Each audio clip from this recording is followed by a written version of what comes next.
Assalamualaikum warahmatullahi wabarakatuh. Kami dari kelompok 2 akan mempresentasikan materi yang berjudul Globalisasi dan Pertumbuhan Ekonomi. Sebelumnya, kami akan memperkenalkan diri kami masing-masing. Dimulai dari saya, Tasya Aurelia Haraki. Saya Delvi Putra Fajar. Nama saya Ahmad Fandi Syahputra. Saya Yumi Lestari.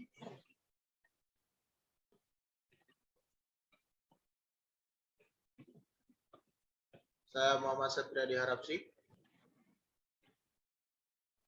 Saya Arkanel Rizky. Saya Muhammad bin Alvaro. Saya Agawati Al-Syafi. Saya Muhammad Rizky Adi Wardana.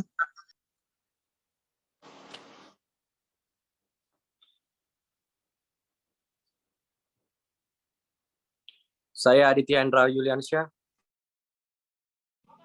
Saya Muhammad Begi Ramanda.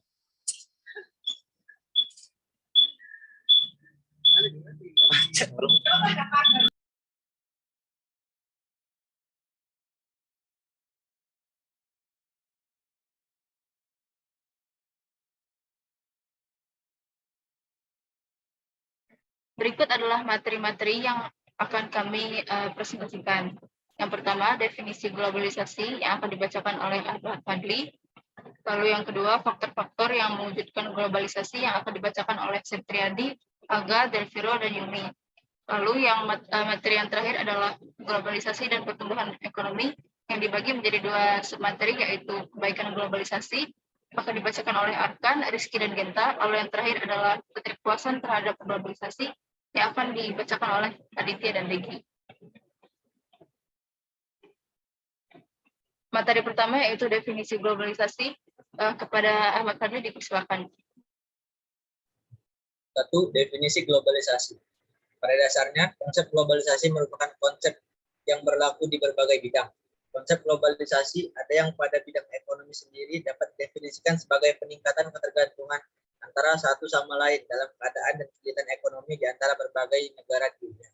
Sebagai contohnya, dari konsep di atas adalah negara adidaya yang mengalami kemunduran ekonomi. Misalnya, Amerika, kemunduran ekonomi tersebut tidak hanya menimbulkan efek buruk pada negara mereka sendiri, namun juga negara-negara yang melakukan hubungan perdagangan dengan Amerika, khususnya negara-negara dunia ketiga.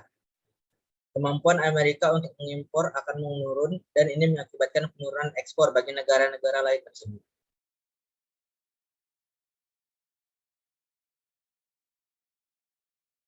Yang kedua, materi tentang faktor-faktor yang mewujudkan globalisasi.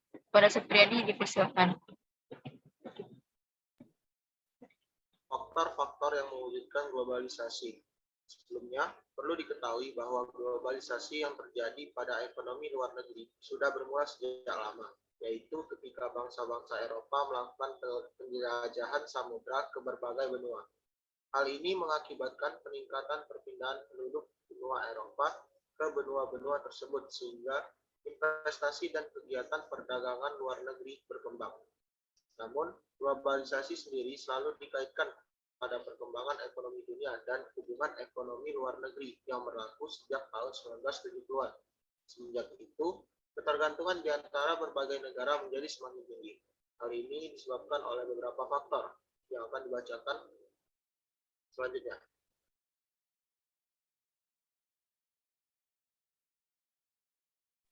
Kepada Aga dipersilakan.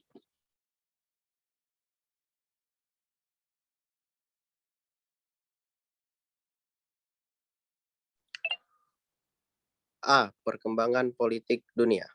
Pada tahun 1980-an, Kepala Pemerintah Inggris, Thatcher, dan Amerika Serikat, Reagan, pada saat itu melakukan usaha-usaha meningkatkan peranan sektor swasta dan menjual perusahaan milik pemerintah. Langkah ini disebut sebagai kebijakan penswastaan atau privatization.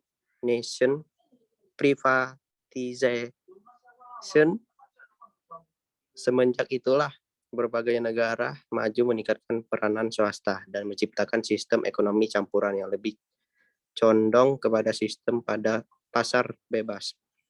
B. peningkatan praktek pedagang bebas. Ahli ekonomi klasik pada abad ke-19, Ricardo, telah menunjukkan kebaikan dari penerapan adanya perdagangan bebas yang sekarang dikenal dengan teori keuntungan berbanding. Lalu, sekitar 1930-an, terjadilah masa kemunduran ekonomi dunia, dan terutama semenjak pemikiran Keynes semakin populer. Ada pembatasan perdagangan luar negeri yang sering dilakukan karena terdapat tarif yang tinggi untuk meningkatkan sektor industri. Tetapi kemudian disadari bahwa hal ini akan menimbulkan ketidakdefinisian dan efek buruk pada prospek pertumbuhan ekonomi. Masalah baru inilah yang merupakan satu alasan penting terjadinya dorongan untuk menjalankan praktek perdagangan bebas luar negeri yang juga telah semakin mengembang dan meluas globalisasi.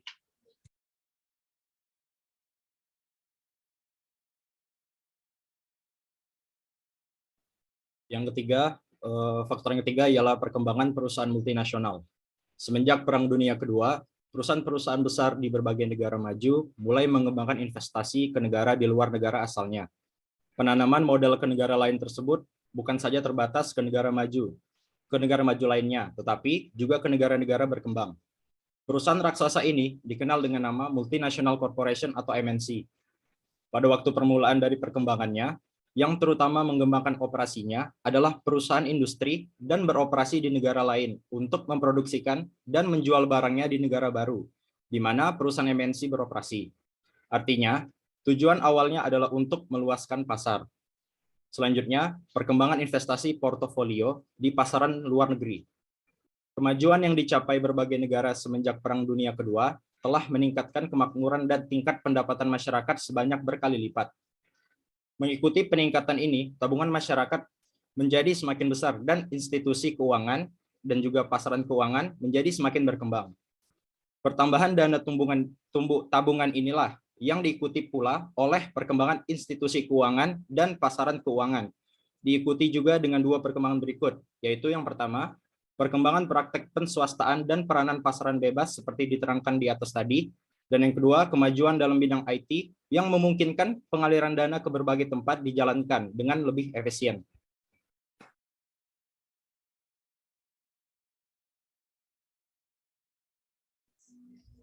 Selanjutnya kemajuan teknologi dalam bidang informasi dan pengangkutan.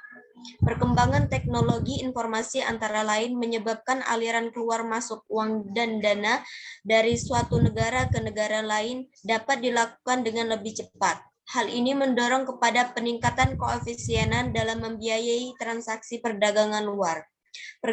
Perkembangan perdagangan luar negeri yang semakin pesat dalam beberapa dekade belakangan ini juga telah mendorong perkembangan alat-alat pengangkutan dan perhubungan.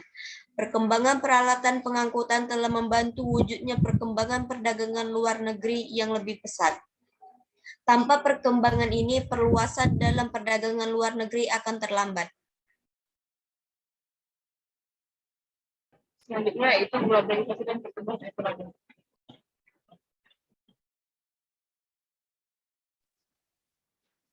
Kebaikan globalisasi. 1. Produksi dunia dapat ditingkatkan. Pandangan ini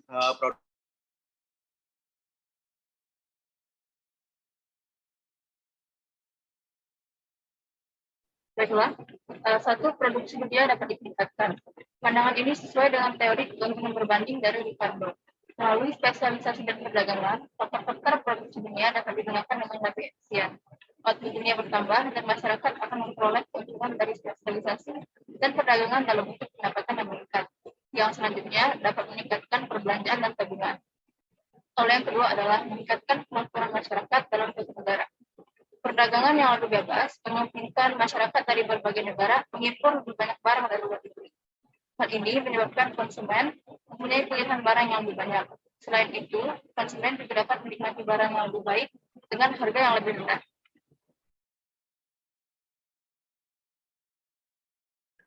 Selanjutnya, Rizky.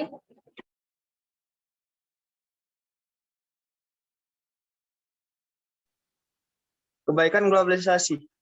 1. Meluaskan pasar untuk hasil produksi dalam negeri.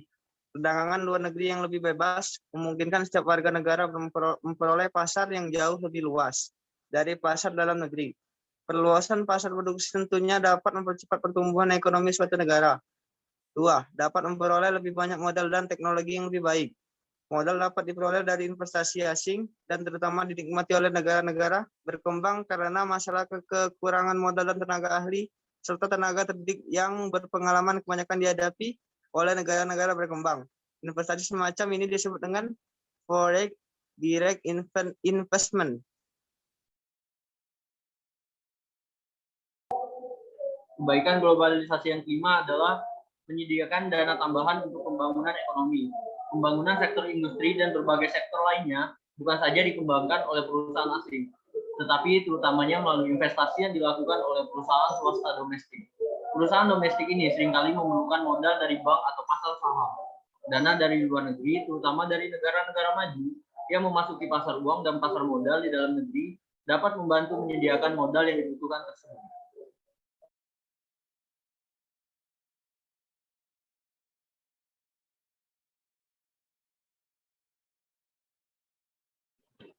Aditya, silakan. Ketidakpuasan terhadap globalisasi. 1. Menghambat pertumbuhan sektor industri manufaktur. Globalisasi memunculkan sistem perdagangan luar negeri yang lebih bebas. Hal ini berarti negara berkembang tidak dapat lagi memproteksi sektor industri domestik mereka. Maka terhambatlah pemajuan sektor industri domestik negara-negara tersebut. Perdagangan luar negeri yang lebih bebas juga meningkatkan ketergantungan kepada perusahaan multinasional. 2. Memperburuk keadaan neraca pembayaran. Globalisasi cenderung menaikkan impor. Bila suatu negara tidak mengimbangi hal tersebut dengan mengembangkan ekspor, akan berefek buruk pada keadaan neraca pembayaran.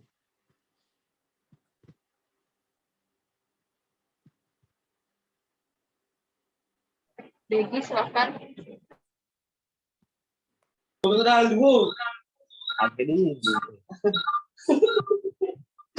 Tiga, sektor keuangan semakin tidak stabil. Dengan adanya globalisasi, investasi portofolio akan semakin besar. Investasi ini terutama meliputi pengaliran dana asing ke pasar saham. Bila terjadi penurunan harga saham di pasar, maka dana luar negeri tersebut akan mengalir ke luar negara. Hal ini menyebabkan nilai mata uang merosot dan neraca pembayaran memburuk. 4. Memperburuk prospek pertumbuhan ekonomi jangka panjang. Bila dalam suatu negara berlaku poin 1-3, maka dalam jangka pendek pertumbuhan ekonomi negara tersebut menjadi tidak stabil. Kemudian dalam jangka panjang, laju pertumbuhan ekonomi akan berkurang. Pendapatan nasional akan menurun, kesempatan kerja pertumbuhannya akan melambat, dan masalah pengangguran akan bertambah parah. Hal ini dapat dihindari bila pemerintah menaikkan ekspor dan mengembangkan sektor-sektor dalam negeri.